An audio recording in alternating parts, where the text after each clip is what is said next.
Bienvenue au podcast Invest Immo Club, épisode numéro 10. Vous écoutez le podcast Invest Immo Club, le podcast de partage d'expériences immobilières pour les investisseurs débutants et initiés. Si vous cherchez à apprendre les astuces et les stratégies pour bâtir votre patrimoine, mais aussi les erreurs à ne pas faire, vous êtes au bon endroit. Restez en ligne et n'oubliez pas de visiter investimmoclub.com, votre source d'inspiration en ligne pour investir dans l'immobilier. Bonjour à tous, ici Bruno, votre immuable serviteur pour ce podcast, le premier de son genre dédié à l'immobilier. Je vous remercie pour votre écoute. Dans cette session, nous allons partir à la rencontre de Léonard, un investisseur qui vit et investit dans la région Rhône-Alpes.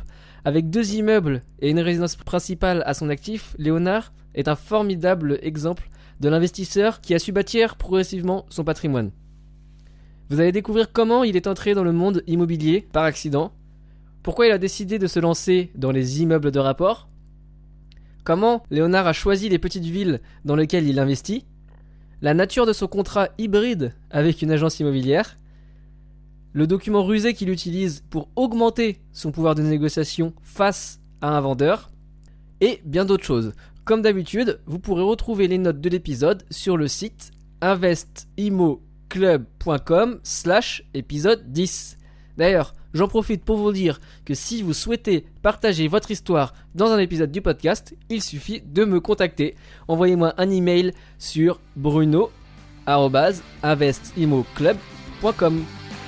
Vous êtes prêts ? Accueillons donc notre invité.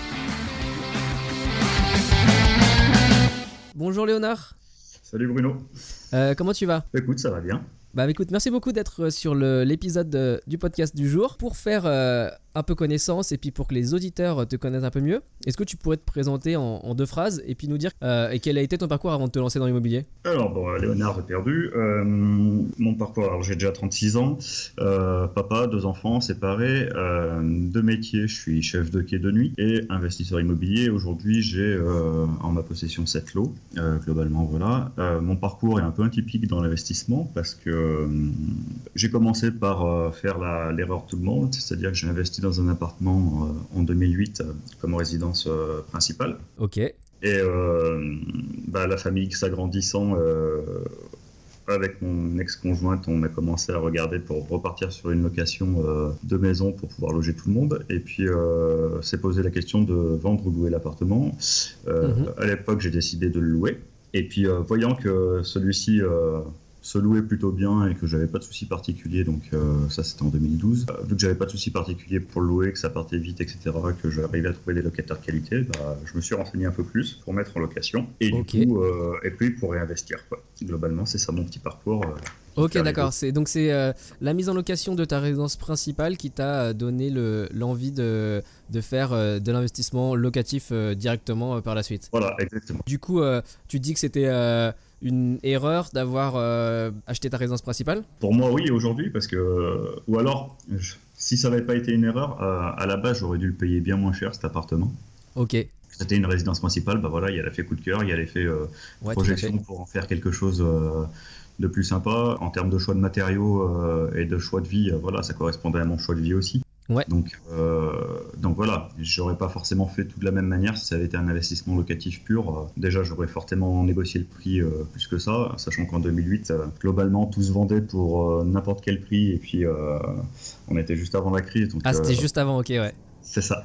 Donc du coup, dès que tu trouvais un bien qui rentrait à peu près dans ton budget, tu cherchais pas trop à négocier parce que les vendeurs avaient encore bien le pouvoir sur la chose. Et du coup, donc aujourd'hui, c'est clair que sur la ville qui est Annonay dans l'Ardèche, il y a eu un bon repli des tarifs. Donc aujourd'hui, moi, ça valait pas le coup de le vendre au moment où je l'ai mis en location parce que j'aurais perdu un peu d'argent. Et du coup, je suis venu à l'investissement immobilier complètement par hasard. Et juste le moment où tu as mis cette résidence principale en location, tu avais un loyer qui couvrait la mensualité et plus ou moins.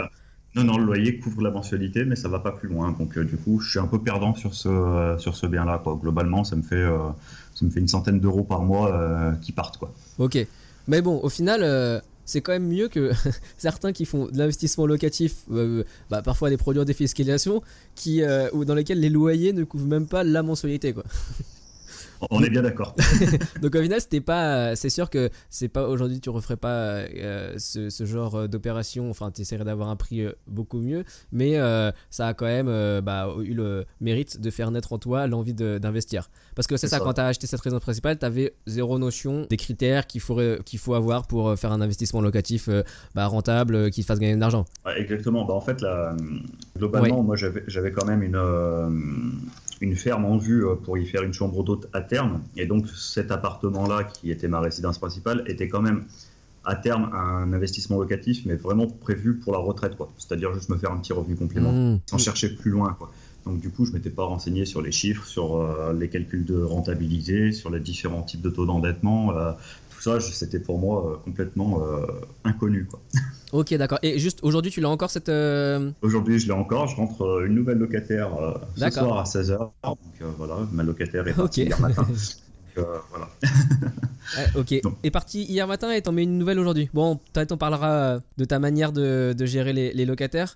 Juste pour revenir chronologiquement, du coup, tu t'es intéressé plus profondément à l'investissement locatif. Et voilà, juste rapidement, comment tu t'y es intéressé plus? Quelles ont été tes sources d'inspiration? Et puis, qu'est-ce que tu as fait comme premier investissement locatif? Alors du coup, comment je m'y suis intéressé? Comme un peu tout le monde, je pense, j'ai commencé à regarder YouTube, j'ai commencé à renseigner sur Internet, je suis tombé sur tous les produits de défiscalisation possibles et inimaginables. Ouais. Ce qui ne m'intéressait pas parce que effort d'épargne 200 à 300 euros par mois, sans compter les charges à côté qui pouvaient tomber, c'était quand même colossal. Donc je ne me voyais pas repartir dans un truc où je perdais de l'argent tous les mois systématiquement, quoi. Donc du coup, j'ai commencé à tomber sur des vidéos d'Olivier Sauban, je pense comme beaucoup. J'ai commencé à tomber sur d'autres vidéos, d'autres investisseurs. Blogueurs. Ouais, voilà. Enfin, toute la série des blogs, etc. Sur tout ce qui est finances personnelles et autres. Donc du coup, après, j'ai commencé à lire aussi les références qui y étaient faites. Donc Père riche, Père pauvre, Père riche, Père pauvre, Gulven Tristan. J'ai lu pas mal de développement personnel aussi pour pouvoir faire sauter certaines craintes. Ouais, ok. Voilà, j'ai fait des séances de PNL et d'hypnose pour dire de remettre tout ça dans le bon ordre et dans mes objectifs. Ok. Ça m'a filé un bon coup de boost. Et du coup, tu disais PNL, est-ce que tu peux juste dire aux auditeurs ce que c'est et en quoi ça consiste ? Alors PNL, globalement, c'est des exercices qui te permettent une programmation neuro-linguistique. D'accord. Donc globalement, c'est reprogrammer ton cerveau pour en fait effacer certaines barrières et limites que tu te poses, quoi, qui sont ancrées en toi et qui font que derrière, tu te poses toi-même tes limites par rapport à l'éducation que tu as pu avoir, par rapport aux idées que tu entends au quotidien. Ça, c'est pas possible parce que ça, l'immobilier, c'est réservé aux riches. Enfin, tout un panel qui font que c'est des idées qui sont ancrées culturellement en toi et qui du coup t'arrives pas à faire sauter ces limites-là. Donc du coup, la PNL pour ça c'est hyper important. Et puis ça te permet aussi de recadrer des choses pour être en face toi avec ta vie. Et du coup, une fois que tu es en face toi avec ta vie et avec toi-même, du coup tu avances beaucoup plus et tu es beaucoup plus confiant en toi, quoi. Donc okay. Ça c'est une notion qui est quand même hyper importante, la confiance en soi, quoi. Et cette PNL, tu dis que tu as fait des séances ou tu l'as fait par des livres ? Alors j'ai commencé avec des livres. Ok. Comme Anthony Robbins, Pouvoir illimité par exemple. D'accord. On mettra le lien pour les auditeurs, ouais. Okay. Les 7 temples du succès, des choses comme ça. Ok. Et principalement, voilà, j'ai trouvé un hypnothérapeute qui me convenait, parce que ça c'est aussi important. D'accord, un hypnothérapeute, ok. Voilà, et j'ai beaucoup travaillé avec un hypnothérapeute sur cette thématique-là, quoi. Ok, très bien.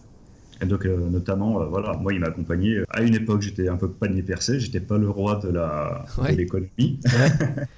Et entre guillemets, voilà, ça c'est tout des notions que j'ai pu remettre en place parce que voilà, par l'hypnose, par la PNL, on a pu remettre en place des dysfonctionnements que j'avais par rapport à l'argent et qui font qu'aujourd'hui, voilà, je suis carré sur les choses, etc. Voilà. Après, il y avait quand même une démarche d'aller dans ce sens, ce qui a fortement aidé la chose, mais je pense que c'est vraiment, il y a des éléments déclencheurs dans l'hypnose et la PNL qui font que effectivement ça t'aide à avancer plus vite que si tu t'y prenais tout seul, quoi. D'accord, ok, non, c'est très intéressant comme manière d'aborder la chose, effectivement, passer ses propres barrières internes, quoi. C'est ça, ouais. Je pense que c'est le premier travail à faire. Ouais. Non, parce que c'est vrai que tu parlais, par exemple, tu étais un véritable panier percé, c'est vrai que pour investir et pour voilà, vraiment avoir la notion et la philosophie d'un investisseur, ça commence par là, par réussir à gérer ses finances personnelles avant de pouvoir investir quelque part, quoi. C'est ça, pouvoir mettre de côté tous les mois, se payer en premier, enfin c'est toutes les notions qu'on voit dans... Enfin voilà, Père riche, Père pauvre, ça reste quand même la référence. Père riche, Père pauvre de Robert Kiyosaki, exactement. C'est ça. Et du coup, quand tu es là-dedans, voilà, tu te dis, bon, t'as fait percé, tu as commencé à mettre en chose, mais tu vois qu'il y a des fois, t'es tenté, quoi. Et du coup, je sais que l'hypnose de la PNL, là-dessus, ça m'a fait passer cet esprit tentation et de revenir plus tard, pas céder à la tentation immédiate, quoi. D'accord, ouais, tout à fait. Non mais on entend parler d'hypnose de temps en temps par rapport à voilà, arrêter de fumer, peut-être de perdre du poids, voilà, des addictions, mais c'est vrai que dans le cas de gérer ses finances personnelles, au final c'est aussi quelque chose d'important dans la vie, quoi. Donc c'est ça. Ok, c'est très, très intéressant comme expérience. Et donc revigoré comme ça, armé de ton nouveau toi. Voilà, c'est ça. Du coup, je me suis lancé dans une recherche et puis au fur et à mesure de mes lectures sur le net, je me suis dit, bon, t'as un appartement, c'est bien, faudrait booster un peu plus haut. Faudrait que tu arrives à te faire des rentrées plus rentables, des choses où tu as un cash flow qui sera un peu plus grand et qui pourra te compenser ton appartement qui est déficitaire. Donc du coup, je me suis lancé sur une recherche d'un immeuble. Donc cash flow, juste pour rappeler, c'est juste... que tes loyers, voilà, tes loyers couvrent tes mensualités plus les charges, et il y a un surplus qui vient dans ta poche en trésorerie qui est cash flow positif dans ce cas-là. Ouais. Voilà, sachant que moi dans le cash flow, quand je considère un cash flow vraiment positif, je considère tout impôt déduit. Ok. Impôt sur le revenu compris. D'accord. Parce que toute personne conçoive le cash flow. Ouais, c'est vrai, il y a plusieurs définitions. Ouais. Voilà, et moi je pars du principe que j'estime combien j'aurai à payer d'impôts à l'instant T avec mes impôts sur le revenu pour savoir si mon bien rentre dans mes critères ou pas et savoir si je dégage de l'argent réellement ou pas, quoi. D'accord, parce que voilà. Donc, parce que après, je pars du principe que par exemple du déficit foncier, pour moi c'est de la cerise sur le gâteau, c'est pas forcément quelque chose qui rentre dans mon plan de financement de base. D'accord, ok. Ah, donc tu cherches un cash flow positif hors le déficit foncier. Ça veut dire que par exemple parce que le déficit, c'est vrai que ça a souvent aussi un temps donné, on va réussir à faire du déficit foncier pendant sur 5, 6, 7 ans. Ouais, voilà. Mais toi tu regardes le cash flow après ces 6 ans, quoi. Exactement, parce que, pour éviter d'être justement dans une course à rentrer des immeubles systématiquement ou des biens pour aller chercher du abaisser l'impôt, quoi. Voilà, exactement. Ouais, tout à fait. Parce que moi, je suis vraiment dans une dimension patrimoniale, pas forcément dans une dimension à augmenter inexorablement mon parc, quoi. Je suis plutôt dans le côté, je diversifie, autant géographiquement qu'en type de bien et en type d'achat. Donc du coup, voilà, je reste fermé sur rien. Par contre, j'ai pas l'intention d'avoir, 40 apparts en 10 ans, par exemple. C'est pas mon... C'est pas mon objectif principal. Ok, donc ces critères-là, ça t'a mené à faire ton premier investissement locatif. Donc, quels critères exactement, et puis qu'est-ce que tu as trouvé comme premier investissement locatif? Donc, déjà, premier critère, un immeuble de rapport. Ok. Ça, c'était la première chose. Deuxième critère, en milieu rural. D'accord. Enfin, rural ou semi-rural. Pourquoi choix prix du mètre carré bien inférieur, des rentabilités qui, au final, sont plus hautes. Et quand tu as des appartements qui sont au prix du marché et qui sont corrects, voire qui offrent un peu plus que le marché, on est pas en termes de prestations pour un locataire, ouais. Voilà, donc je pars du principe que n'importe où, voilà, aujourd'hui 60% de la population française habite quand même encore en milieu rural, donc il faut bien s'en rappeler. Ouais. Non, c'est important, c'est vrai. Du coup, voilà, et moi je suis issu d'un secteur rural et je sais très bien que les jeunes sur ces secteurs-là sont quand même relativement attachés à leur secteur. Ils ont l'habitude de prendre la voiture pour aller travailler, donc c'est quelque chose qui moi me parle et me correspond. Donc voilà, moi je sais qu'aujourd'hui je fais 1h15 pour aller travailler, ça me dérange pas parce que j'ai toujours eu cette habitude-là. Quelque chose que quelqu'un qui habite en ville ne peut pas comprendre. Mais voilà. Sauf si tu habites en région parisienne. Voilà. Où là, tu n'as pas le choix. C'est ça. Et globalement, voilà, je sais que moi j'ai un cadre de vie aujourd'hui parce que je suis resté locataire de l'appartement dans lequel je suis. D'accord. Voilà, aujourd'hui j'ai une prestation, j'ai 80 mètres carrés d'appartement, j'ai 16 mètres carrés de terrasse, un garage, ça me coûte 480 € par mois. Donc, d'accord. Et alors quand tu dis en milieu rural, en termes population dans les villes ou dans les villages, ça correspond à quoi? Alors, les villes, là, c'est des petites villes quand même. Je vise quand même des petites villes. Donc, Annonay, ça représente 18 000 habitants. Le bassin doit faire une trentaine de milliers d'habitants. Donc, D'accord. c'est déjà un petit centre, voilà. Mais qui économiquement a été relativement touché Ok. suite à la fin du papier canson, par exemple. Et puis, du Ah, papier ça vient de canson. là-bas. Le papier canson vient de chez nous, ouais. Ok, ok. Papier canson. Super. voilà. J'apprends quelque chose. Et donc Privas, qui est une ville-préfecture qui fait 10 000 habitants, le bassin doit faire 14 ou 15 000 habitants aussi, sachant que voilà, sur des villes de ce type-là, les gens, dès qu'ils ont un peu de pouvoir d'achat pour acheter une résidence principale, vont plutôt sortir Ouais. pour aller acheter une maison ou pour louer une maison dès qu'ils ont un pouvoir d'achat supérieur. Mais du coup, D'accord. les jeunes, les gens qui sont un peu plus modestes, etc., voire les cadres en mutation, louent plus facilement sur les centres-villes. Donc voilà, c'est des gens que je vise, quoi. Moi, par exemple, sur Annonay, voilà, c'est une cadre qui arrivait de Lyon, qui était locataire jusqu'à présent. Elle cherche absolument le centre-ville pour pouvoir tout faire à pied quand même, quoi. Donc voilà, et on arrive toujours à trouver la clientèle qui nous va derrière, quoi. Ok, d'accord. Ah oui, tu disais Annonay ou non, c'était Privas, que c'était une ville assez active en termes de personnel de la fonction publique. Exactement, Ouais. c'est une ville-préfecture, donc c'est la Ouais. plus D'accord. Ouais. c'est la plus petite préfecture de France. Mais voilà. au Donc niveau effectivement, du ça draine des gens qui sont en mutation et qui viennent Voilà. qui ont besoin d'un logement rapidement et. Ouais. Voilà, et puis c'est souvent des gens qui sont en formation sur 1 ou 2 ans. Donc Ok. là où ça devient intéressant, c'est que si tu meubles, si tu fais de la location meublée sur ton appartement, voilà, c'est des gens qui n'ont pas à trimballer 25 000 affaires et tout, et du coup tu fais déjà un effort parce que tu sais que sur la demande locative sur du meublé existe, mais qu'il n'y a pas forcément une grosse offre sur du F2, F3 par exemple. D'accord. Il y a de l'offre sur les studios pour les Ouais, écoles d'infirmières, mais pas forcément pour les Pour les plus grandes fonctionnaires. surfaces, pour les familles, Voilà. les jeunes couples, ok, d'accord. Ouais, ou même un fonctionnaire seul qui a quand même l'habitude d'avoir un minimum d'espace et qui se contente pas d'un studio à 35 ou 40 ans, quoi. Ce qui peut s'entendre aussi. Ouais. Et alors Moi, du coup, dans cet immeuble que tu as trouvé, c'était quoi comme type de logement ou comme type de bien qu'il y avait dedans?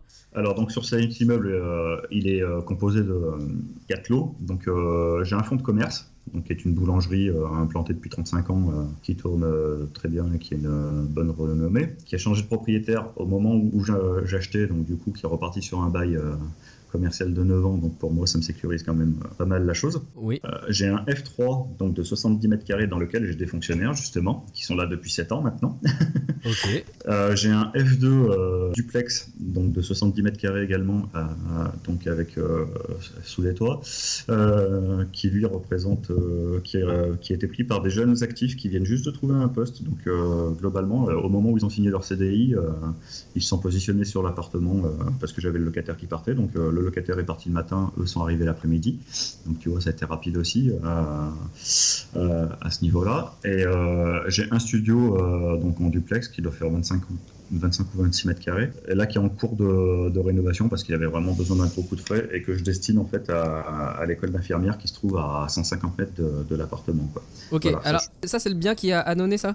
Ça c'est sur Privas, ça. Ah, c'est sur Privas, d'accord. Donc Voilà. en fait c'est Ça ton- c'est mon c'est le mon deuxième immeuble. bien. Ok, Ouais, d'accord. Ouais, donc ok, on est passé au deuxième immeuble à Privas. Ok, d'accord. Le premier Voilà. qui était à Annonay, rapidement, c'était. Alors, Il y avait premier pas de local premier commercial, Annonay- c'est ça? Non, premier Annonay, c'est vraiment un appartement simple. Ah, 57 c'est un premier carrés, appartement. F3. Ok, Ouais, d'accord. c'est mon premier appartement qui me servait de résidence principale. C'est pour ça que je pensais qu'on était déjà sur le deuxième. D'accord, ok. C'est- Non, du coup, alors ok, on est sur Privas. Voilà. Privas, donc c'est situé à quelle distance de là où t'habites? Alors globalement, je suis à 1h15 de route, quoi. Ok, donc c'est déjà un petit bout. Et Voilà. t'avais regardé là-bas parce que tu t'avais vu qu'il y avait des offres qui étaient intéressantes. Et comment t'as fait pour chercher et pour trouver ce bien Alors globalement, moi, ce que je me suis fixé pour un premier gros investissement de ce type-là, j'ai voulu quelque chose où les locataires étaient en place. Donc déjà, c'était un premier critère de choix parce que voilà, gros immeuble. Au niveau du salaire, j'ai pas un gros salaire, hein, je fais 1 400 € net de base hors prime. Donc c'est quelque chose qu'il faut quand même rentrer dans ces paramètres par rapport aux banques. Sachant que mon premier bien... pour eux, vu que moi, c'est une opération blanche à 360 € de crédit pour 360 € de loyer, eux, ils prennent quand même que 0,70 en compte. Donc, ça veut dire que pour eux, ils prenaient 250 € en compte de loyer. Donc, ça me faisait déjà une marge de 130 € pour eux où j'étais déficitaire. Donc, il fallait vraiment que j'ai quelque chose qui me booste en cash flow et qui fasse vraiment une grosse différence pour pouvoir me combler celui-là. D'accord, ouais, tout à fait. Ça a été la première chose. Donc, c'est un immeuble que j'avais déjà repéré il y il y a 1 an et demi globalement, mais sur lequel je m'étais pas forcément arrêté parce que justement j'avais 1h15 de route et je me l'étais quand même mis en favori dans le bon coin au cas où. Je l'avais bien enregistré comme annonce et puis je jetais un œil de temps en temps. Donc du coup au départ il était mis à prix à 245 000 € cet immeuble et puis j'ai vu une annonce peut-être 6 mois après 225 000 chevaux et déjà il fait 20 000 € de 10% de baisse, ouais. De baisse comme ça au bout de 6 mois et puis bon 6 mois pas vendu. Ouais, c'est clair. Je me dis c'est quand même bizarre, je vais prendre rendez-vous avec l'agence et puis je vais quand même me déplacer. J'avais un déplacement sur place la semaine qui suivait, donc j'ai profité pour cumuler les deux, aller me rendre compte un peu du quartier, etc. Donc quartier super bien placé à côté d'un monument historique hyper visité sur Privas, à côté de la préfecture, enfin bon vraiment placé centre-ville. Ok. Bien situé, les parkings gratuits pas très loin, enfin bon vraiment un emplacement qui m'a paru ouais, très, un emplacement très bon, top dans une petite ville, mais un emplacement top. Voilà, exactement. Ouais. De toute façon, la place où il est situé, globalement, est considérée par les Privadois comme la place la plus jolie de la ville et la plus sympa. Ok, donc, d'accord. déjà, quand Ok. on sait ça pose déjà les choses. Ouais, tout à fait. Non, parce que du coup, ouais, je me posais une question, tu vois. Justement, l'aspect, il y a un local commercial et dans une petite ville, ça peut prêter à voilà, quelques peurs. Mais au final, comme tu dis, là, t'es placé hyper bien dans la petite ville. Donc, C'est ça. pour le coup, ça réduit et ça compense cette. Le type de commerce aussi m'a plutôt influencé. Ouais, boulangerie, c'est quand même des commerces qui restent assez facilement plus longtemps et assez stables. C'est pas de la restauration, c'est pas du bar, c'est pas voilà. Ouais, même en temps de guerre, il va y avoir une boulangerie quoi. Voilà, alors, normalement, il n'y a pas trop de soucis. Puis, comme je disais, ça fait partie des 2 ou 3 boulangeries qui sont hyper réputées sur Privas. Donc voilà, c'est quand même c'est un frein qui saute et puis un frein, puis un frein. Ok. Donc tu voilà. contactes l'agence. Je contacte l'agence, on fait une visite et en fait, je pose les questions. Depuis combien de temps il est en vente? Donc déjà, il me dit 3 ans. Je fais comment ça, 3 ans? Il n'a pas été vendu avant. Et je fais parce que les chiffres sont plutôt bons. Ouais, c'est vrai. Ça semble. Ça fait un peu. On dirait qu'il y a un loup dans cette histoire. Ouais, c'est ça. Et en fait, globalement, il y a eu un premier achat. Donc, il y a un premier compromis signé pour 235 000 €. Enfin, l'acheteur n'a pas eu son crédit, donc du coup, c'est tombé à l'eau. Il y a eu presque 10 mois de procédure. Donc, ils ont perdu presque 1 an. Deuxième. Ouais, au final, juste à parté, c'est un cas que j'entends souvent que des potentiels acheteurs n'obtiennent pas leur crédit. Et c'est vrai que ça pose un problème pour les vendeurs et ça peut inciter, quand vous venez après un cas comme ça, à faire un effort. Et puis, les agents immobiliers aussi, ça les embête quand ces situations se présentent. Donc, je parlais juste avec un investisseur qui me disait moi, à chaque fois que je fais une offre, je présente une petite autorisation de la banque. Et ça rassure à la fois le vendeur et surtout l'agent immobilier qui lui est là pour pousser aussi le vendeur dans certains cas quoi. Donc je ferme ma parenthèse. On en avait parlé ensemble au téléphone d'ailleurs de ça, puisque c'est ma technique aussi que en fait je fais faire par ma banque suivant un bien que j'ai vu. Je fais faire plusieurs offres différenciées où ça passe en fait. Donc globalement j'ai toujours une offre très basse, une offre intermédiaire et une offre vraiment au taquet de ce que je peux faire quoi. Ok, par exemple tu l'as appliqué ça sur ce bien là? Sur ce bien là, ouais, je l'ai appliqué. Ok, du coup à quel moment tu as été voir la banque pour leur demander ça? Tu avais déjà fait une première visite? Alors en fait, j'avais pas fait la première visite, j'étais quand même allé voir ma banque pour une enveloppe globale parce qu'en fait ils avaient quand même annoncé des chiffres et puis avant d'aller visiter j'avais quand même demandé les chiffres de location, etc. Donc globalement c'est un immeuble qui par an en loyer sec te représente 25 200 €. D'accord. Donc partant de là ça fait presque 2100 € par mois quoi. Ouais, tout à fait. Donc je suis allé à ma banque, j'aurais dit voilà je vais visiter un immeuble. Sur combien et sur quel montant vous pouvez me suivre exactement. D'accord. Donc la banque me suivait jusqu'à 195 000 € hors frais de notaire parce que cette banque-là prend pas les frais de notaire en charge, mais bon je savais que j'aurais moyen d'aller gratter à droite ou à gauche ailleurs quoi, c'était pas trop le souci. Et en fait j'ai fait faire une première estimation à 160 000. Parce que du coup j'aurais fait faire une attestation à 160 000, une attestation à 160 500 et une attestation à 195 000 qui était vraiment mon taquet quoi. Sachant que le jour où je suis allé visiter j'avais quand même une offre à 160 000 de ma banque qui me disait qu'elle suivait quoi. Un accord principe. D'accord, ok. Une attestation ça a quelle forme? Alors globalement c'est comme si j'avais un contrat avec un estimatif de mon crédit futur, quoi, globalement, avec sur 20 ans, pour un montant global d'emprunt de temps, vous avez tant de mensualités, tant de trucs, etc. Sur ce montant-là, nous pouvons, globalement, votre capacité d'endettement correspondrait à ce montant-là, quoi. D'accord, Globalement, ok. c'est ça. Et juste pour bien expliquer, quand tu as été voir la banque en leur disant voilà, je vais visiter un bien, tu leur as donné quoi comme information? Juste le prix, le montant des loyers ou le montant des loyers et le prix affiché actuellement? Je m'étais fait un petit dossier avec les photos de présentation de la. Ouais. Enfin, je m'étais pris l'annonce carrément de l'agence avec les photos qui étaient présentes. D'accord. Le montant global de l'immeuble, donc savoir s'il rentrait dans mes budgets ou pas. S'il fallait que je le fasse rentrer dans mes budgets, donc quel budget je pouvais disposer. Donc là, pour le coup, il me suivait jusqu'à 195 000. Mais tu disais que à ce moment-là, le bien il était annoncé, il était marqué à 225, c'est ça? 225, ouais. Donc Ouais, je m'étais dit, sur une petite ville, 30 000 euros, c'est encore jouable. Voilà, j'arrive dans des chiffres de rentabilité qui sont corrects. Ouais. Parce qu'il fallait que je surveille aussi que ma rentabilité soit bonne. Moi, j'avais un objectif à 180. Moi, mon objectif perso à 195 000, ça passait. Mon objectif perso était plutôt à 184, 186 000. Globalement, je pense que j'étais bon dans mes clous là. Mais voilà, donc je visite, effectivement, je rencontre l'agence, on va visiter le bien, 2-3 petits trucs. J'apprends qu'il y a une cave qui se rajoute pour €1 symbolique qui appartenait à l'autre copropriété d'à côté, mais qui en fait appartenait à l'immeuble. Donc il fallait faire une ouverture d'un côté, fermer de l'autre. Enfin bon, voilà, ça c'est un coût, tu rajoutes 2 500 € en travaux. C'est des petites choses, mais voilà, tu chiffres à peu près. Parce que bon, ayant refait mon premier appartement totalement, j'ai à peu près une vision globale de ce que je mets en tarif. Et puis voilà, je pars sur une estimation de ce que je vois. Globalement, je pars sur une façade, je pars à 17 ou 18 € le mètre carré hors taxe quand c'est une rénovation. Enfin voilà, je sais que j'essaye de regarder un peu plus haut que ce que le prix du marché pour dire d'être dans les clous. La toiture avait été refaite 8 ans plus tôt, donc là-dessus, je me suis dit il n'y a pas trop de soucis. Ouais. J'ai quand même fait passer un charpentier le jour de la visite pour être sûr de ne pas avoir d'autres surprises.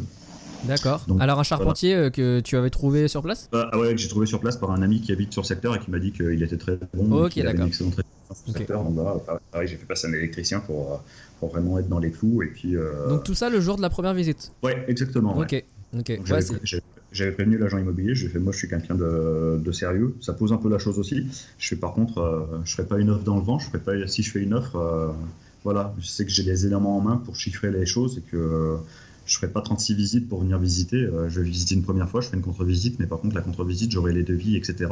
Et je ferai l'offre à ce moment-là, quoi. Donc voilà, première visite, globalement la contre-visite, je l'ai fait 3 jours après, quoi. Parce que voilà, les artisans étaient hyper réactifs, ils m'ont fait le devis le soir même, donc j'avais la base d'initiation directe. Ouais. Ça c'est pas mal aussi, t'as eu. J'ai vraiment eu des répondants, mais je leur ai mis un peu la pression aussi en leur disant voilà, moi si j'investis là, je vous fais travailler là, et puis après. Enfin, je ferai certainement de la pub derrière s'il y a quelqu'un d'autre qui vient dans le secteur, etc. Quoi. Enfin, ok, d'accord. Et puis ils étaient surtravaillés parce que j'en ai pas fait venir 50, j'en ai fait venir. Je les ai fait venir à la réputation, mais je les ai fait venir, voilà, eux, et je leur ai dit, c'est vous qui avez le chantier dans tous les cas, quoi. D'accord, ok. Donc tu avais cette attestation de la banque à 160 000 et à 2 autres montants au-dessus. Donc voilà. J'imagine que tu as présenté et tu as négocié. 160 000, je négocie. Enfin, 160 000, c'est la proposition que j'ai faite. Ouais. Donc là, forcément, ça faisait 65 000 € en dessous du prix affiché. Ouais. Et puis 70 000 €, 75 000 € en dessous du premier prix de vente, entre guillemets, quand il avait eu son premier client qui avait eu son refus de prêt. Donc du coup, il est resté un peu sur le cul, quoi, en disant... Ouais, j'ai quand même un autre projet derrière qui fait que j'ai quand même besoin d'un certain montant. Je fais, mais bon, après, moi je savais que ça faisait déjà 20 ans qu'il avait son appartement, son immeuble, donc il était déjà financé, que voilà, il n'y avait pas trop de soucis. Donc je dis, moi, je vous fais cette proposition, je ne suis pas fermé à une contre-proposition. Par contre, c'est à vous de me dire sur quel montant vous voulez partir, mais sachez que j'ai pas une marge de manœuvre. Énorme parce qu'il y a des travaux, donc j'avais listé les travaux dans mon offre d'achat. Ok. Avec les montants faits sur les devis, j'avais joint les devis, etc.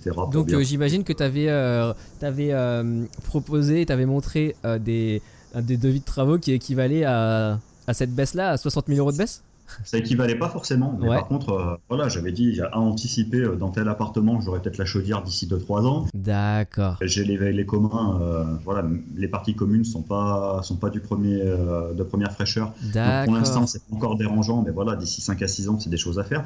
Donc c'est des choses que j'ai chiffrées en estimatif, en disant voilà, globalement, il y en a pour tant, en faisant des offres. Que j'avais regardé en prix de marché, voilà, j'étais allé voir les offres que proposent les façadiers, les entrepreneurs pour dire bah voilà, c'est tant du mètre carré, et puis avec un petit plus au cas où en débordement. Ouais, tout à fait. Mais voilà, j'étais pas parti sur des choses. En fait, voilà, j'ai expliqué le pourquoi du comment en disant que de toute façon, moi, la banque, j'avais une offre à 160 000. T'avais cet argument-là aussi. Ouais. Il me suivait sûr, et que derrière, voilà, ce montant-là, j'étais sûr, mais qu'au-delà, c'était moins j'avais aucune certitude par rapport au suivi. Et vu qu'en fait, il s'était retrouvé 2 fois le bec dans l'eau sur des compromis, donc le premier qui n'a pas eu son crédit, puis le deuxième qui a disparu corps et âme dans la nature, Ouais, ok. donc, qui a laissé des dettes non seulement voilà, il avait pas payé les 10% au départ, donc c'était compliqué pour lui aussi, parce que moi du coup j'ai négocié que j'ai pas de 10% d'acompte à payer tout de suite au notaire. Donc voilà, il y a eu tout un cheminement de négociation qui a quand même été costaud, mais parce qu'il avait un vécu aussi avant. Du coup, voilà, bon, en lui expliquant globalement, je lui fais 160 000 euros, il est pas OK, il me fait une contre-offre à 192 000. D'accord. Donc 192 000, je me dis, il a quand même baissé de 33 000. Moi, 193 000, je me suis dit, bon, je suis au taquet de mon truc, mais je suis sûr que je peux gratter encore un peu. Donc 195 000, je lui dis, moi 193 000, moi ça suffira pas. J'y suis vraiment allé à l'intox complète. Je fais, moi je veux bien vous refaire une offre, mais pas aussi haute. Je pense que 168, 169, ça peut passer quoi. Donc je fais, allez, je vous fais une offre à 169 000. D'accord. Ce que vous faites. Donc il redescend encore une nouvelle fois à 182 000. Je lui dis à 182 000, enfin. Voilà, ça me fait quand même 22 000 euros au-dessus du budget que la banque m'a autorisé. Ouais, ça fait quand même un gros budget, même sur 20 ans, ça fait quand même beaucoup. Sans jamais présenter la deuxième offre, etc. D'accord. Et en fait, j'avais fait faire une deuxième analyse à 178 500. D'accord. Et je lui dis, bah écoutez, je vais appeler ma banque, je vais regarder avec eux, je vais prendre un rendez-vous avec mon conseiller. Par rapport à tout ce que j'ai en main, etc., je vais voir avec lui parce qu'il faut quand même que j'inclue les prix des travaux, etc. Et je reviens vers vous, je vous dis exactement ce qu'il en est. Du coup, je reviens vers lui quelques jours plus tard. Je dis, bon, vous avez réfléchi un petit peu, si vous pouviez faire une autre offre, etc. Il me fait, moi, mon taquet, globalement, il va être à 177 000 et des brouettes. D'accord. 177 000 et des brouettes, dites-moi les brouettes, et puis on tombe d'accord sur le montant, quoi. Et du coup, on est tombé sur le montant de 177 780, je crois, un truc comme ça. 780. Ouais, voilà, mais en fait, il m'a fait vraiment le taquet de ce qu'il pouvait. C'est pour ça qu'en fait, voilà, le 780, quand il m'a dit 780, je me suis dit, ouais, il est tellement précis dans son chiffre qu'effectivement, il descendra pas plus bas. Mais ça peut correspondre à quoi? Tu sais à quoi ça correspondait, ces 780? À mon avis, c'est soit les frais de notaire de son prochain projet, soit enfin, il y avait quelque chose parce que lui, s'était déjà engagé sur un local sur Lyon, et du coup, voilà. D'accord. Mais je pense qu'il était vraiment dans la dynamique de se dire, faut que je vende rapidement, faut que je machine, et du coup, il est parti sur un truc. Ok, d'accord. À la rigueur, il m'aurait sorti 800. Je me serais dit, il y a peut-être une marge, mais là, il m'a sorti vraiment un chiffre tellement abracadabrantesque, entre guillemets, que tu te dis, bon, bah là, à mon avis, c'est qu'il est vraiment taqué, que je descendrai pas plus bas. Il a déjà fait un gros effort. Donc voilà. Et entre la première proposition que tu as faite et la conclusion de la négociation, ça a pris combien de temps de discussion? Ouais, 10-12 jours. Ok, d'accord. Ok. Lui étant sur Lyon, moi étant sur Annonay, l'agence étant à Priva, voilà, c'était des échanges de mails. Mais ce qui était bien, ce que tu savais aussi, c'est que tu avais entre guillemets l'exclusivité de la discussion et qu'il n'y avait pas d'autre concurrence dans cette négociation, quoi. L'agent immobilier m'a dit qu'il y avait des gens sur le coup, mais qu'il n'avait pas envie de s'embêter à reprendre un nouveau client, etc. en attendant que celle-ci se finisse. Après, je sais pas si c'était vrai ou si c'était faux, mais bon, je pense que c'était un moyen de pression pour que la négociation aille un peu le plus vite. Mais et voilà. Dans tous ces échanges, il y avait toujours justement l'agent immobilier au milieu, en intermédiation. Ouais, à chaque fois. Ouais. D'accord. Ouais, parce que moi j'ai vu le vendeur le jour de la vente définitive, je l'ai pas vu avant, quoi. D'accord. On a fait un compromis tournant, donc c'est-à-dire que le compromis tournant, lui a signé son père a fait le compromis donc à son office, il l'a envoyé sur Lyon pour qu'il le signe, ou il est monté lui sur Lyon pour le faire signer devant lui, etc. Après, il l'a envoyé à mon notaire, c'est moi qui ai signé chez mon notaire mon compromis, et ensuite, voilà, ça a été, ça c'est pareil, l'histoire du compromis tournant, à la place de prendre une journée, ça en a pris 15, quoi. Oui, donc ça fait des petits décalages à chaque fois. Ouais, tout à fait. Et donc, tu as signé le compromis donc, sur les 177 780 €. 80, et donc là, tu as été voir ta banque pour obtenir un financement et... Voilà, et la surprise. Parce qu'en fait... parce que le financement, ça a été une bonne partie de plaisir, parce que globalement, si tu veux, le boulanger qui était à l'époque, qui était locataire, avait un en bas une exclusivité en cas de revente de l'achat de son local. Et du coup, pour pas qu'il se positionne sur l'achat, le local a été surévalué. Donc globalement, sur 177 000, le local il a valé 135 000. Et du coup, le local commercial dépassait de 50% de la valeur de l'immeuble global. Mais qui est-ce qui a fait cette estimation et qui est-ce qui avait ces chiffres? C'est le notaire qui avait fait les chiffres à l'époque où ils avaient signé le bail commercial. D'accord. Sachant que justement, vu que la copropriété n'existait pas sur l'immeuble, ils avaient fait une proposition en disant que il est prioritaire, mais donc le propriétaire qui m'a vendu pensait qu'il était prioritaire sur l'achat de l'immeuble complet et pas forcément que sur le commercial.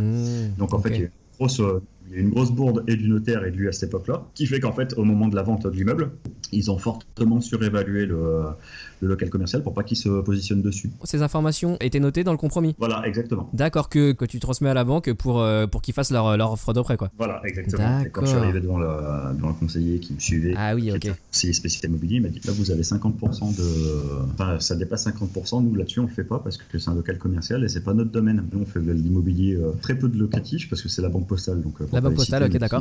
Initialement on m'aurait suivi, mais voilà, ils avaient un critère à vous avez 50% de plus, donc déjà, premier truc, tu te fais merde, ça passe pas. Je me dis, je vais aller voir un courtier, de toute façon, ça va aller vite. Si la banque postale me suivait, normalement, j'ai pas trop de chance.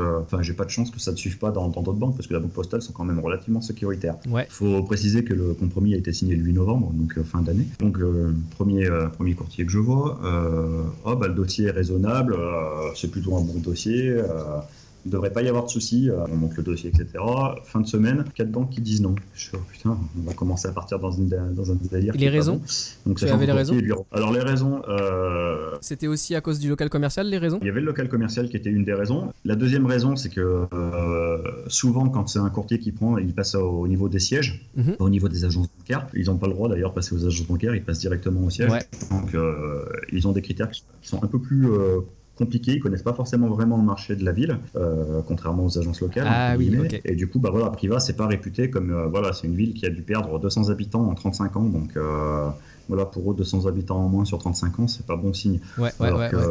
Globalement, si on regarde bien comment ça se passe, aujourd'hui la ville, ça retape un petit peu de partout, il y a quand même un projet économique qui se met en place sur le bassin, il y a au niveau de la vallée du Rhône, ça se développe aussi, donc c'est un secteur qui prendra à terme, c'est de l'investissement sur du long terme, c'est pas de l'investissement achat-revente à court terme, c'est clair. Mais voilà, globalement, moi je suis parti sur l'historique aussi de l'immeuble a toujours été loué, donc je me dis, il n'y a pas non plus de souci particulier par rapport à ça, il n'y avait pas de vacances locatives. Donc c'est la méconnaissance des sièges ou des banques qui ne sont pas sur le lieu qui fait que ça pose un problème et une barrière, quoi. C'est ça. Ok. C'est ça, et puis des règles avec les taux qui sont bas et qui s'appliquent de niveau très bas. Ils sont moins enclins à prendre des risques. Donc du coup, dès qu'il y a une coquille dans le financement ou dans le niveau de revenu ou autre, aujourd'hui les banques elles prennent mais vraiment plus aucun risque, quoi. Ce qui n'était pas le cas quand on avait du 5% ou du 6% d'intérêt. Oui, tout à fait. Ils ont resserré vraiment les maillons parce que justement ça apporte un nouveau client d'avoir un investisseur, mais globalement ça gagne pas d'argent beaucoup sur les intérêts d'aujourd'hui, quoi. Ouais, tout à fait. Donc là tu as eu des refus et finalement la banque que tu as réussi à... Alors j'ai eu des refus vis-à-vis de ce courtier. Je me suis dit je vais pas rester sur le même courtier parce que lui il dépend sur un secteur. J'en ai pris un, donc du coup j'en avais un sur Annonay qui prospectait plutôt sur tout ce qui était Auvergne, Centre-Est, etc. Ouais.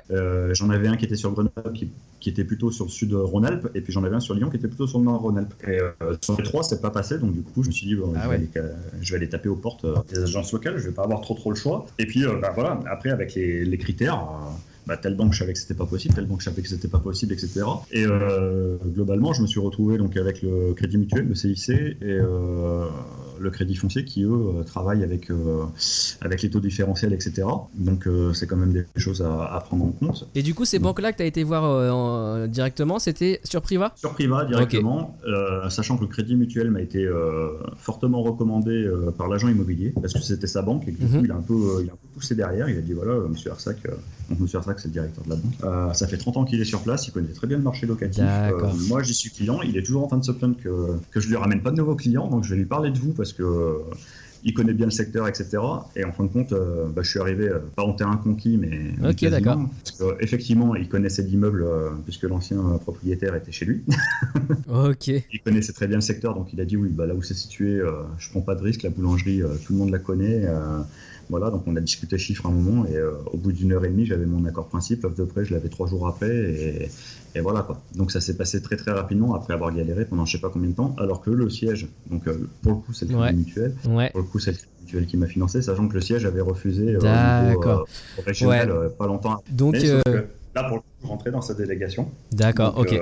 Au moment où il avait la délégation, il était quand même, il avait le pouvoir de choisir si oui ou non ça passait, et donc voilà. Ok, d'accord. Donc ouais, c'est ça. Discuter avec d'autres investisseurs qui aussi investissent dans des zones un peu plus hors des grandes villes, et c'était la même histoire racontée. C'est-à-dire que avec les banques locales, il est possible d'avoir des prêts parce qu'ils connaissent le terrain, et voilà, c'est plus facile quoi. Et en plus de connaître le terrain, etc., c'est aussi plus facile d'accéder aux décisionnaires dans ces zones-là. Comme tu disais, là ça s'est fait via l'agent immobilier qui connaissait le directeur de l'agence, et donc voilà, c'était une relation facilitée quoi. C'est ça, puis comme je dis, c'est le réseau, hein. Là il n'y a pas eu c'est sûr, c'est plus facile d'accéder en haut du réseau quand tu es dans une petite zone que quand tu es dans une grosse métropole par exemple. C'est ça, et puis là le directeur d'agence, voilà, en plus ça a été très vite, hein, parce que c'est pas lui que j'ai rencontré tout de suite, mais globalement il m'a mis un conseiller pro, il m'a pas mis un conseiller clientèle basique particulier quoi. Ça c'est aussi déjà super intéressant. Ouais. Voilà, donc déjà le conseiller pro, derrière il savait qu'on parlait de rentabilité, il savait calculer les taux, il savait calculer beaucoup de choses. Quand je lui parle de différentiel, il voyait que je savais déjà qu'il faisait du différentiel. Donc du coup, on est parti sur une discussion où vraiment on a posé même mes objectifs à 5 ou 10 ans. Donc on voit qu'il y a une dynamique pour aller dans ce sens-là, quoi. Ok, d'accord. Donc c'est quand même intéressant. Après, il m'a mis les freins en me disant là, on finance ce gros projet, on attend quand même 1 an avant de repartir sur autre chose. Mais je l'ai rencontré depuis et il n'est pas contre le fait de repartir sur autre chose, puisque celui-là fonctionne très bien. Donc voilà. Ok. Et ça a mis combien de temps au final pour avoir l'offre de prêt alors et le financement entre les... J'ai eu mon accord principe le jour même. L'offre de prêt, je l'ai eu dans ma boîte 3 ou 4 jours après. Et puis après, ça a suivi, quoi. Ouais, ok, d'accord. Mais globalement, le delta entre la signature de compromis et la signature définitive, il s'est quand même passé. Donc 8 novembre, on a signé le 24 mai, quoi. Donc il s'est passé presque 6 mois. Mais bon, j'ai quand même tenu à prévenir à chaque fois le vendeur, l'agent immobilier et le vendeur à chaque fois qu'il y avait une difficulté et le pourquoi du comment il y avait une difficulté. D'accord. Donc en fin de compte, il s'est quand même mis une relation de confiance en place et on a pu quand même finir sans trop de soucis, quoi. Okay. Sachant que voilà, lui de son côté, le notaire avait pas fait certaines choses dans certains temps, donc du coup ça a permis aussi de jongler et de calmer un peu son notaire là-dessus, quoi. Ouais, ok. Bon bah ok, c'était une super histoire, l'acquisition de cet immeuble. Et du coup, alors c'est un immeuble qui est situé à 1h15 de chez toi. Tu me disais que tu avais mis en place une gestion, on va dire, semi-automatisée. Est-ce que tu peux nous détailler un petit peu en quoi ça consiste ? Alors globalement, c'est ce que j'ai négocié aussi au moment de l'achat avec l'agence immobilière, c'est-à-dire que pour les premiers locataires qui partiraient, ils me remettaient en place des locataires gracieusement. Donc ce qui s'est déjà passé au mois de juillet, puisque j'ai acheté l'immeuble le 24 mai. Ouais, tu l'as eu Voilà, le 5 juillet, j'avais un locataire qui partait, qui a été remplacé le 5 juillet directement. Et du coup, voilà, globalement, ils me font les entrées-sorties des nouveaux locataires, ils me font les états des lieux, etc. Ils me font les contrats de location, etc. Et après, moi, je gère, une fois que les locataires sont en place, je gère tout le reste, quoi. Globalement, c'est ça, parce que j'ai pas envie de descendre, me taper 1h15 de route, aller 1h15 de route retour pour faire des visites d'appartements sur un secteur qui, justement, n'a pas une demande locative non plus hyper abondante. Donc, s'il faut que j'arrive à centraliser entre guillemets et à mettre en commun une date pour tous les locataires qui seraient intéressés, on s'en sort plus, quoi. Ok, donc ils effectuent physiquement les visites et la mise en publication des annonces et puis la sélection des locataires après, c'est toi qui le fais ou ? Tout ce qui est mis en annonce, etc., c'est eux qui font. Ok. Moi je fais une annonce sur le bon coin en plus.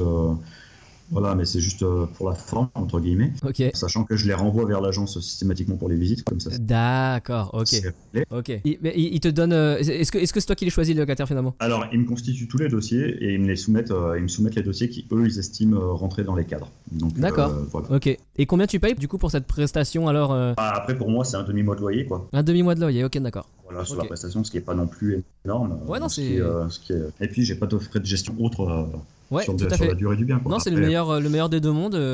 T'as pas besoin de te déplacer trop souvent. Si tu te déplaces C'est ça. une fois à la remise des clés, c'est ça? à la remise des clés pour rencontrer quand même les nouveaux locataires pour faire connaissance et puis voilà, bien leur donner mes coordonnées, etc. Leur dire parce que voilà, il y a des travaux que j'accepte de faire moi en entretien, mais je veux toujours être au courant parce que c'est moi qui vais faire ma recherche d'artisans. Je préfère déléguer à des artisans dont j'ai écho sur le secteur par des amis que de faire appel à l'artisan qui sera promulgué par l'agence immobilière parce que voilà, il y a toujours des relations de copinage, le frère, le beau-frère, le machin. Moi, je préfère repartir sur une réputation de quelqu'un de bien, même si je le paye un poil plus cher, mais au moins je sais que derrière le travail sera bien fait, que j'aurai pas à y redescendre 50 fois pour aller vérifier, pour avoir les plaintes des locataires derrière non plus, quoi. Ok. Alors tout à l'heure, tu disais que aujourd'hui ou demain, tu allais faire un changement de locataire et que le même jour, quelqu'un part et quelqu'un rentre. C'est ça. Bah alors hier matin, j'avais la locataire donc sur Annonay. Ah oui, ok. Sur l'appartement, ouais.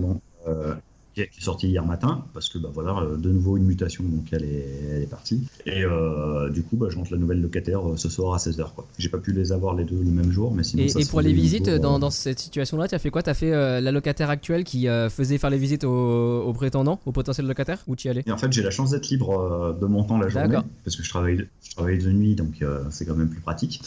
Tant pour Ok. les recherches que pour la gestion. Voilà, là, je suis à 4 km de l'appartement, donc globalement, j'ai fait mes visites. Par contre, j'ai été vigilant donc, sur le temps de travail de la locataire pour pas gêner la locataire quand Ok. elle était chez elle. Ah, Comme ça, elle a accepté que tu fasses les visites quand elle était pas là. Ouais. Oui, oui.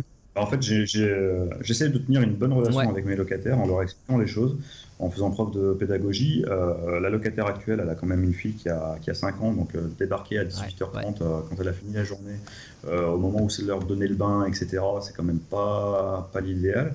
Donc comme je le disais, je préfère éventuellement passer la journée, voilà. Et alors, par contre, ce à quoi je m'engage systématiquement pour pas qu'elle soit gênée, etc., c'est que je lui communique les dates des visites et des horaires. Ouais, ok, Comme ça, d'accord. elle sait que si l'appartement il n'est pas nickel chrome au moment de la visite, elle a le temps de faire un coup de balai, un coup de serpillière, de ranger les 2-3 trucs qui traînent et que ça la mette pas entre guillemets en difficulté par rapport à ça ou se sentir jugée, etc. Voilà. Mais après, voilà, je le fais par échange et à chaque fois je lui propose 2 créneaux. Comme ça, je sais que si elle en a un qu'elle préfère, après je recontacte la personne qui veut visiter avec les 2 créneaux possibles et puis voilà. Ok, d'accord. Mais voilà. Après, ça demande un peu plus d'organisation, ça demande un peu plus de choses. Ouais. Mais du coup, la relation est vachement détendue et avec la locataire sortante et avec le locataire qui pourrait rentrer. Et puis du coup, bah voilà, ils voient un appartement qui est quand même vivant et qui est occupé. Oui, quoi. ouais, Donc, c'est tout à déjà fait. mieux qu'un logement vide. Ok, super. Et du coup, alors rapidement, tes opérations, enfin, comment tu te projettes là sur le futur, nouvelles opérations, etc. C'est quoi tes envies, ta stratégie? Alors moi, ma stratégie, c'est de chercher le bon plan. Donc après, je suis pas fermé à une forme d'investissement ou à un autre. C'est-à-dire, par exemple, Là, globalement, tu regardes quoi en ce moment? là, j'ai visité 2 immeubles récemment dans encore une ville préfecture, mais j'en parle pas plus parce que voilà, il y a un gros rendement à se faire sur ces 2 immeubles-là et que je veux pas forcément lâcher l'affaire. Ouais. Mais bon, globalement, le ratio, c'est 300 000 euros d'investissement pour 55 000 euros de rentrée locative annuelle. D'accord. Donc, Sans voilà. travaux? Sans travaux, locataire en place pour Ok, l'instant. c'est beau. Donc il y aura après voilà, il y aura des travaux à faire à terme, mais c'est aussi ce qui explique le prix qui est quand même pas très très élevé. Mais voilà, les locataires sont en place depuis le plus récent, ça fait 6 ans et demi qu'il est en Ok, place. ouais. Ça bouge pas beaucoup, donc c'est très bien. Et puis un emplacement, encore un top emplacement sur la ville, donc c'est le top. À côté de ça, je suis en train de visiter pareil. Donc j'ai une visite en début d'après-midi pour une maison, donc une villa. D'accord. Donc, dont les travaux sont arrêtés, mais en fait il reste que les finitions à faire. Donc les peintures, installer les prises électriques, les blocs, il reste les WC à installer globalement. Enfin, c'est vraiment des petits travaux qu'il y a à faire dessus avec un petit terrain de 500 mètres carrés et qui aurait un potentiel locatif de 750 euros globalement et qui se vend aujourd'hui une centaine de milliers d'euros. Donc ça fait un petit moment aussi qu'elle est en. D'accord. en Là, la vente. cible de locataire, c'est tu loues à une famille, quoi. Ouais, Pas d'objectif de faire, je sais pas, de la colocation ou de faire une division dans Non, la maison. Pour l'instant, le secteur s'y Ouais. prête pas. Puis bon, là, c'est une maison BBC, donc ça m'embête un peu parce que voilà. Enfin, c'est Ah, une ok, maison, d'accord. elle vient juste Ah, de sortir oui, de terre, d'accord, hein, ok, c'est pas. C'est vraiment. Je pense que derrière, voilà, c'est pareil, je passe par agence, mais je pense que derrière, il y a un divorce ou quelque chose. Donc là, j'ai l'impression que c'est vraiment le prix du coût de revient de la maison à l'heure actuelle, terrain plus construction, voilà, sachant que les matériaux, les carrelages sont déjà posés. Enfin, tu vois, il y a des choses qui sont quand même intéressantes. Et le prix, pour 750 € de loyer, affiché 100 000 € avec une petite négociation, on voit des chiffres de rentabilité pour une maison qui sont quand même au-delà de 9%. Donc, c'est quand même pas dégueulasse. Ouais, tout à fait. Donc, voilà, une maison en général, on est plutôt auprès des 6-7%, voire des 5% parce que voilà, c'est pas une maison de ville, hein, c'est vraiment villa avec un bout de terrain tout autour. Okay. C'est quand même pas dégueulasse. Et puis mardi, je vais visiter pour une vente aux enchères des emplacements de parking. D'accord. Avec une mise à prix relativement basse, un lot de 10 places de parking. Donc pas de garage, hein, mais vraiment parking. Sur les 10, il y a deux box semi-fermées en sous-sol, mais les autres places, les 8 autres places sont à l'extérieur. Donc sur un autre secteur globalement qui est le secteur grenoblois. D'accord, mais c'est plus citadin, plus en ville? Ouais, là c'est banlieue grenobloise. Donc, D'accord. Et juste pour détailler, cette vente aux enchères, tu en as eu connaissance comment? Par site internet. Alors c'est un collègue qui l'a posté sur Facebook, qui est investisseur aussi, et qui du coup, qui lui peut pas se positionner parce qu'il estime que c'est trop loin de chez lui. Par contre, quand j'ai vu la mise à prix, je suis allé un peu regarder donc sur le site qui était, ça peut être Financeur ou je sais pas, un truc dans ce goût-là. Quand j'ai vu la mise Licitor. à prix. Licitor, exactement. Ok, ouais. Je suis pas encore rodé sur les ventes aux enchères, ça va être ma première. Donc voilà, enfin je suis rodé sur les ventes aux enchères parce que c'est pareil, je constitue des petits apports ou de l'épargne sur de la vente aux enchères où j'achète de l'électroménager et de l'électronique que je revends ensuite. Donc, ah, d'accord. Donc voilà. Donc globalement, les ventes aux enchères je connais pour tout ça, mais je connais pas forcément trop pour l'immobilier. Par contre, la mise à prix est très intéressante et j'ai regardé les dernières ventes qui se sont faites sur le secteur. Globalement, ça se vend à peu près au prix de mise en vente. D'accord, ok. Donc globalement, le prix de mise en vente, il est en dessous de 3 000 € pour les 10 places. Je te laisse imaginer la rentabilité qu'il peut y avoir derrière en mettant même que 30 € la place de parking non couverte et 35 € la place couverte. Quoi. Ouais. Et juste, ça m'intrigue ce que tu racontes sur l'achat d'électroménagers aux ventes aux enchères et de la revente après. Ouais. C'est des ventes aux enchères qui se situent dans quelle ville là par rapport au thé? Soit Lyon, il y a Lyon, il y a Grenoble, il y a Saint-Etienne, enfin ça dépend, j'y vais suivant les offres. Et ces électroménagers ou cette électronique, il est principalement c'est liquidé de la part de quel genre de... Ça peut être des retours SAV qui ont été remis en état, qui sont contrôlés, qui sont nickel. Ça peut être des choses qui ne fonctionnent pas mais qui demandent très peu de réparation. Et ce qui est intéressant, c'est les palettes. C'est-à-dire que dans les palettes, il y a peut-être 50% de machines qui marchent, 50% de machines qui ne marchent pas. Mais quand tu regardes le prix de la palette, tu rentabilises... largement, ne serait-ce que sur les... Après voilà, tu peux avoir des surprises. Alors c'est comme tout, c'est risqué, mais mais voilà. Enfin globalement, je sais que quand j'achète un électroménager ou quelque chose, parce que je reçois les listes avant les ventes aux enchères. Donc je vérifie un peu combien ça se revend sur le bon coin. Je me laisse une marge parce qu'il faut savoir que quand tu achètes aux enchères, l'annonce que si tu annonces 100 €, tu sais que tu as 20% de frais, donc c'est 120 € que tu payes à la fin. D'accord. Faut le savoir. Faut que tu aies les fonds parce que tu payes tout de suite. Ça c'est par carte bleue, donc comme ça c'est réglé, ou par espèce. Mais globalement, une fois que tu sais ça, tu cibles dans la liste ce que tu veux acheter, la limite de prix que tu veux y mettre, et puis t'enchéris. Alors des fois tu fais un pactole, tu vas ramener pour 900 ou 1000 € de matériel.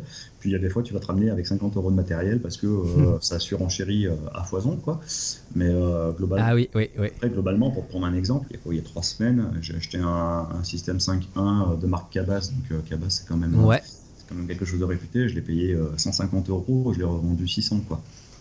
D'accord, ok. Donc toi tu revends sur le bon coin après, quoi. Voilà, soit sur le bon coin, soit sur eBay, soit sur voilà, mais sachant que je mets toujours sur eBay, je mets toujours un prix de réserve au minimum bien sûr. de ce que j'ai acheté plus les frais de livraison que j'inclus. Et comment tu déclares ces revenus Tu les déclares? Je les déclare pas parce que c'est de la revente bon coin, c'est comme si je faisais une brocante, quoi. Tout à fait. Pour l'instant, c'est vrai. Pour l'instant, il n'y a pas de raison d'être en déclaratif. Donc voilà, après je fais pas non plus, voilà, quand j'ai fait... Non, mais de toute façon, je pense que t'es obligé enfin, le seul moment où tu es obligé de déclarer, c'est quand tu fais quand tu dépasses un seuil Voilà. un seuil de vente, quoi. Moi je sais que je reste en dessous de... Enfin, je peux faire 2000 € ou 2500 € dans l'année là-dessus, quoi. Ouais, Ça, bien sûr. Parce que l'air de rien, ça te prend un samedi, ça te prend un dimanche. Ouais, c'est clair. Voilà, c'est pas non plus... je le fais pas par rapport du gain, je le fais parce que j'aime bien l'ambiance des enchères. Et que du coup, je joins l'utile à l'agréable, quoi. Enfin, c'est des trucs tout bêtes, hein, mais il y a l'année dernière, tu vois, j'ai fait une enchère. Globalement, c'était du mobilier. Ce que j'ai acheté en mobilier ce jour-là, ça m'a permis de m'acheter mon mobilier en parallèle. En fait, ce que j'ai acheté, je m'en suis acheté pour moi. D'accord. Je m'en suis acheté pour moi, j'en ai acheté pour la revente. Et ce que j'ai revendu, ça m'a payé mon mobilier. Ouais, tout à fait. Donc, tout à fait. Au final, mon mobilier maison m'a coûté peanuts, quoi.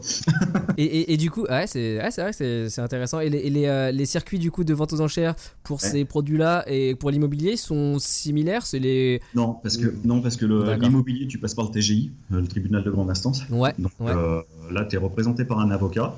Tout à fait. Tu peux pas te présenter tout seul comme ça. Ouais. Là, par exemple, pour les places de parking, voilà, mise à prix à 3 000 €, tu fais un chèque de banque de 3 000 € qui est retenu pour les frais, pour ci, pour là, Tout à fait, ouais. etc. Puis après, tu payes le reste de ce que tu as fini en enchère. Donc voilà, là, tu as quand même une chose qui est très claire, très posée, etc. Ouais. Administrativement, c'est plus difficile, plus carré aussi, ouais. Voilà, que les enchères autres, globalement, c'est un commissaire-priseur. Donc, ok, d'accord. Puis là, tu y vas. La seule chose, c'est que à l'entrée, tu laisses ta carte d'identité, tu laisses une carte bleue qui sera ton moyen de règlement au minimum, parce que voilà, ils garantissent aussi le fait d'être payé si tu as posé une enchère, quoi, globalement. Tout à fait, ok. Mais voilà, après, tu es beaucoup plus libre, c'est toi qui fais tes enchères, c'est toi qui fixes tes limites, etc., quoi. Ok, d'accord. C'est intéressant comme parallèle et comme... Après, voilà, en électroménager, en petit électroménager, le truc tout con, je peux te donner un exemple. Il y a 3 semaines, une Nespresso. Donc les jolis, la bien design, etc. Ça vaut 90-100 € dans le commerce. Je l'ai payé 15 €, quoi. Ok. Donc, non, c'est un bouvet de grenier, quoi. Voilà. Un truc tout bête, mais pour meubler un appartement, par exemple, tu as une facture. Donc tu peux le passer dans tes amortissements quand tu fais du meublé. Même si ça reste d'occasion, tu as quand même une facture d'un commissaire-priseur qui fait que tu as acheté ton truc. Donc tu peux quand même le passer un minima dans tes amortissements. Ah ouais. Ok, super expérience, merci pour le partage. Pas de rien. On va passer à la dernière section de l'épisode. Ok. C'est l'heure de passer aux questions de comptoir.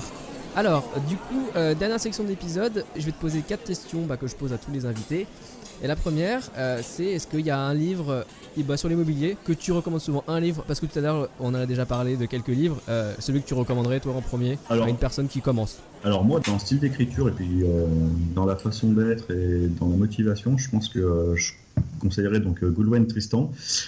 Comment je me suis constitué un patrimoine de plusieurs millions d'euros avec un salaire de 1750 €. Après, il y a du bon, il y a du moins bon, mais je trouve qu'en termes de dynamique, c'est un bon bouquin, quoi, pour appréhender certaines choses. Ouais, c'est vrai, tout à fait. Ok. Il a déjà été recommandé. Je pense qu'effectivement, il apporte un bon dynamisme, quoi. Ouais, c'est ça. Deuxième question. On dit souvent que c'est en se trompant qu'on apprend.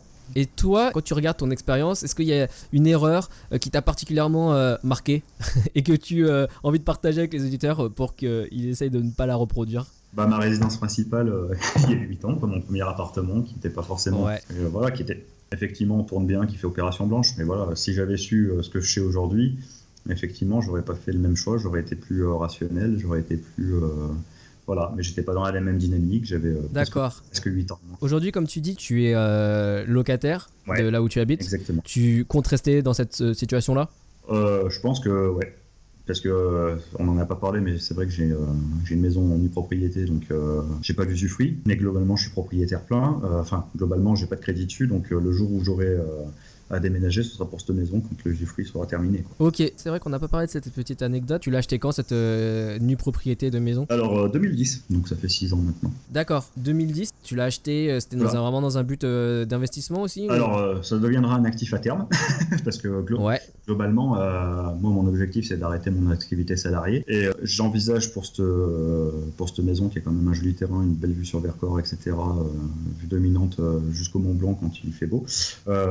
Ok. Ok. Globalement, voilà, je vais en faire une chambre d'hôte, donc transformer quelque chose qui devrait normalement être un passif en actif, sachant que voilà, aujourd'hui, j'ai pas de crédit dessus, j'ai pas de mensualité à payer dessus, donc voilà, je ferai éventuellement un crédit pour faire les travaux nécessaires, mais globalement, le crédit rapportera, enfin, le crédit rentrera dans les critères d'investissement, quoi, largement. Ok. Et comment tu l'as trouvé ce bien en nue propriété et pourquoi t'as pensé à faire ça, à acheter ce genre de... Proximité familiale, donc c'était déjà une chose. D'accord. C'est une personne âgée qui a pas d'enfants, qui a pas de petits-enfants, ni rien, et qui du coup voulait pas que ça parte à des inconnus au moment de son décès. Ok, d'accord, c'était une opportunité au sein de la famille. Ouais, Ok. enfin d'amis proches, quoi. Donc, Ouais, ok. voilà, et puis c'était un maillon pour se faire un vrai patrimoine qui pourrait prendre de la valeur, et puis Ouais. Une opportunité qui n'était Ça. pas refusable et en puis fait. moi c'est une maison que je connais depuis que je suis gamin et qui m'a Ok. toujours plu, donc voilà, ça a été vraiment ouais, il faut que j'y aille, quoi. C'était même pas Ouais, ok. c'était même pas négociable, quoi. Ouais, Voilà. ouais. Et aujourd'hui, juste par rapport aux banques, ce bien, il apparaît dans tes Il actifs. apparaît dans mon patrimoine. Ouais. Donc c'est déjà quand même pas mal, ça apparaît dans mes actifs. Après, vu que c'est une nue propriété, il y a quand même une dévaluation, quoi. Donc globalement, c'est un bien qui aujourd'hui en l'état serait expertisé 190-200 000 euros, mais qui avec la dévaluation est plutôt estimé à 90-95 par les banques, quoi. Mais bon, Ok, d'accord. 90-95 par les banques quand on n'a pas de crédit à côté sur ce bien, c'est quand même de la valorisation pure, quoi. Ouais, c'est clair, tout à fait. Et puis ça explique aussi, c'est le point qui est important quand j'explique que je suis en location, mais que vu que j'ai cette maison en nue propriété à terme, je compte pas faire un crédit pour acheter une maison pour moi demain ou autre, donc que je garde mon statut de locataire aussi. Donc du coup, ça explique beaucoup de choses au niveau bancaire, et ça ouvre D'accord. aussi, quoi. C'est pas Donc pour les auditeurs, profitez des opportunités familiales quand ça se présente. Ouais, c'est ça. Il faut. Global. De Ok. toute façon, toutes les opportunités, il faut rester ouvert aux opportunités, quelles qu'elles Bah soient. ouais, c'est ça. Non, c'est vrai. Et- On a tous au final des choses dans notre parcours ou dans notre vécu qui font qu'on peut avoir un petit avantage. Bah là, c'est un avantage sur ton patrimoine. Mais après, voilà, chacun a ses avantages et ses désavantages. Oui. Toi, peut-être ton aspect, enfin, qui pourrait paraître désavantageux, c'est voilà ton salaire qui Ouais. n'est pas énorme. Mais voilà, à côté de ça, il y a un actif dans ton patrimoine dont tu as pu profiter, quoi. Oui, voilà, c'est ça. Globalement, moi aujourd'hui, avec le salaire que j'ai, enfin, je suis quand même relativement fier parce que c'est ce que je dis, j'ai même 1350 euros de fixe. Après, avec les primes, etc., je monte à 1600, quoi. Faut pas non plus. Ouais, ouais. Un peu plus même. Globalement, je suis fier, j'ai presque 500 000 euros de patrimoine, quoi. C'est pas négligeable. Après, c'est pas Ouais. du patrimoine net, hein, c'est du patrimoine brut, mais Oui. ils sont quand même là, quoi. Ouais. Et du coup, je pense saisir certaines opportunités pour pouvoir casser les murs et casser les portes, quoi. Et je pense qu'il faut pas se mettre cette limite-là de se dire, ouais, j'ai un petit salaire, je pourrais rien faire de ma vie, quoi. C'est pas le cas, quoi. On peut. Justement, ça va être la 4e question. Juste avant, je reviens à la 3e. Quels sont tes loisirs à part l'immobilier? Des loisirs, j'en ai quelques-uns. Je suis autodidacte, je fais de la guitare en autodidaxie. Ok. Donc c'est pas mal. Depuis combien de temps? Ça fait 1 an que je m'y suis mis un peu plus Ok. sérieusement. Et donc, comment s'appelle ton groupe? Ah non, je fais ça en autodidacte, c'est-à-dire je suis vraiment, je joue tout seul comme un grand dans mon coin. Tant que j'ai pas mon niveau que je veux, j'irai pas. Ok. Voilà, non, puis c'est vraiment un plaisir perso parce que Ouais. ça te sort des fois de ton guidon, ça te permet de souffler un peu, c'est Ouais. pas forcément plus mal. Je suis un gros lecteur à côté de ça, donc je lis beaucoup. Et puis voilà, après j'ai une autre passion qui est la sonorisation et l'éclairage événementiel. Donc Ok. de temps en temps, je vais animer quelques mariages, je fais des balles, je fais des soirées de gala. Enfin voilà. Ah, ok, d'accord. Donc, entre ton travail, la nuit, salariale, entre cette activité-là, tes investissements, t'as une vie bien remplie. Ouais, mais j'en ai besoin. Et j'ai besoin de bouger, j'ai besoin de rencontrer du monde, j'ai besoin de bouger en fait, c'est ça. C'est quand tu bouges, t'es vivant, quoi. Ouais. Que de rester séchant. Ouais, c'est vrai. Et puis voilà, et puis enfin, l'air de rien, c'est tout con à dire, hein, mais j'aurais pas eu les opportunités que j'ai eues si j'étais pas sorti de chez moi à rencontrer des gens, quoi. Bah, c'est sûr. Non. Il faut les provoquer, les opportunités. C'est ça. C'est clair. Et donc, du coup, ouais, ça m'amène à la 4e question. D'après toi et d'après ton expérience, qu'est-ce qui sépare une personne qui réussit dans l'investissement immobilier d'une personne qui échoue ou qui commence jamais? Alors déjà, je pense que la première clé, c'est quand même d'essayer de se former un minimum, parce que Ouais. Enfin, moi, je vois aujourd'hui avec la formation que j'ai pu avoir globalement, ou que j'ai pu me constituer, je pense que c'est quand même hyper intéressant. Après, il faut savoir s'entourer de personnes qui sont motivantes, qui vont dans ce sens-là, qui boostent en fait, qui montrent que c'est possible. Donc ça passe par Facebook, ça passe par les blogs, ça passe par des formations éventuellement. Pour ceux qui sont un peu plus timides, qui ont besoin de rencontrer en direct et qui vont pas faire pas d'aller rencontrer les gens par réseau. Et puis après, de toute façon, il n'y a pas 36 solutions. Hein. J'ai peur, forcément. De toute façon, tout fait peur. Il y a toujours une appréhension, que ce soit le premier bien, le deuxième bien, le troisième bien. Il y a toujours l'appréhension de se planter. C'est vrai. Mais si on passe pas le cap, si on n'essaye pas, on aura toujours le regret de ne pas avoir fait. Donc moi, personnellement, j'ai pas envie de me réveiller à 70 ans en me disant si j'avais su, j'aurais fait ça. Je trouve que déjà, m'être réveillé à 35 ans et me dire faut que tu investisses, faut que tu te prépares ta retraite, etc. Je trouve que c'est déjà un peu trop tard. Si j'avais su tout ce que je sais lorsque j'ai fait mon premier achat, je pense que j'aurais déjà un patrimoine qui serait un peu plus gros que ça. Et je pense que je me serais donné d'autres moyens en étant plus jeune, entre guillemets, en n'ayant pas les enfants à l'époque. Donc, Mais bon, après, il est jamais trop tard. C'est quand même toujours mieux que. C'est pour ça. Du coup, c'est pour ça que je me suis lancé, hein, même à 35 ans. Fallait y aller. J'y suis allé. Puis on n'a rien sans rien. Hein, donc. C'est ça. Même finalement, je pense qu'une personne qui nous écoute à 55 ans est toujours possible aussi de faire. Alors peut-être que le crédit sera plus difficile à avoir, mais après sur des durées un peu plus courtes. Sur des durées un peu plus courtes, mais sur du 10-15 ans, ça se fait bien. Sur du 15 ans, il arrive. Enfin, au taux d'aujourd'hui, sur 15 ans, il est possible quand même de financer, de lever des fonds. Tout à fait. Parce que peut-être à 55 ans, c'est sûr que la retraite arrive déjà, et puis ça va être plus difficile de se construire un gros patrimoine, mais il faut penser aussi à qu'est-ce qu'on peut léguer à ses enfants, sa progéniture, quoi. Oui, voilà. Puis, c'est clair. Ou faire des dons à des associations, ou faire des legs, enfin peu importe. Exactement. Donc comme tu disais, au final, s'entourer et se former, permet ce petit changement d'état d'esprit qui efface les peurs, quoi. C'est ça. Et puis je pense qu'un réseau physique d'investisseurs, un vrai réseau de gens qui investissent ou qui sont dans une volonté d'investir, c'est important. Tu vois, la semaine dernière, j'étais sur Lyon avec un groupe d'investisseurs. C'est hyper dynamisant parce que les gens sont tous dans les mêmes optiques déjà, donc ils te comprennent quand tu parles. c'est l'air de rien, c'est pas anodin. Et puis c'est positif, quoi. Enfin, je veux dire, on est tous dans les mêmes valeurs. On n'est pas dans mais t'as pas peur de ci, t'as pas peur de là. C'est plutôt c'est génial. Comment t'as fait?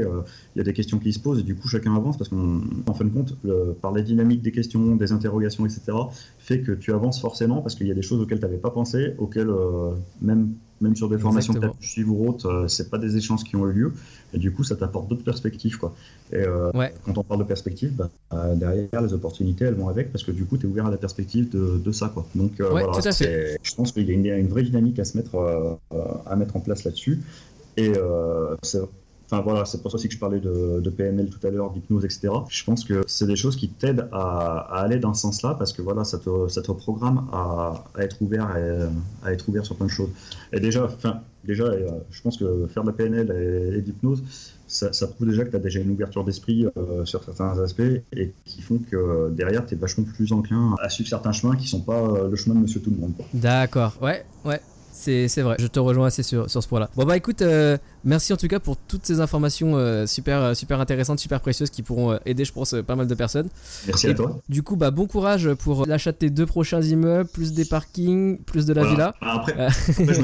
Après, je me positionnerai pas sur tous tout de suite parce que on va faire comment dire. De toute façon, est-ce que la banque t'arrivera dessus sur tous ces produits? Alors, ça, je ne sais pas. Pour te dire, les parkings au moment aux enchères, ce sera du cash parce que là-dessus, je vais visiter de la rentabilité immédiate, donc j'aurai pas de souci de cash flow, etc. Après, ce sera soit la maison, soit les immeubles. Ma priorité, il y aura quand même aux immeubles. Oui, parce que là, quand tu parlais de la rentabilité, ça a l'air c'est énorme. Plus important sur les immeubles, quoi. Ouais. C'est énorme. Je suis prêt à faire de la maison puisque je l'envisage. Je me dis que c'est vraiment, ce sera vraiment du patrimoine à ajouter petit à petit, plus progressivement, une fois que j'aurai déjà des choses qui me rapporteront vraiment en rentabilité et qui me permettront d'arrêter de travailler entre guillemets et de vivre sur mes cash flows en attendant d'avoir fini mes emprunts. Tes remboursements. Voilà. Ouais. Ok, d'accord. Bon, écoute, alors du coup, bon courage. Merci. Et puis, je te dis à une prochaine fois. Ouais, avec plaisir. Et encore merci. Et on s'y est au courant. Ouais, ça marche. Et bye. Bye.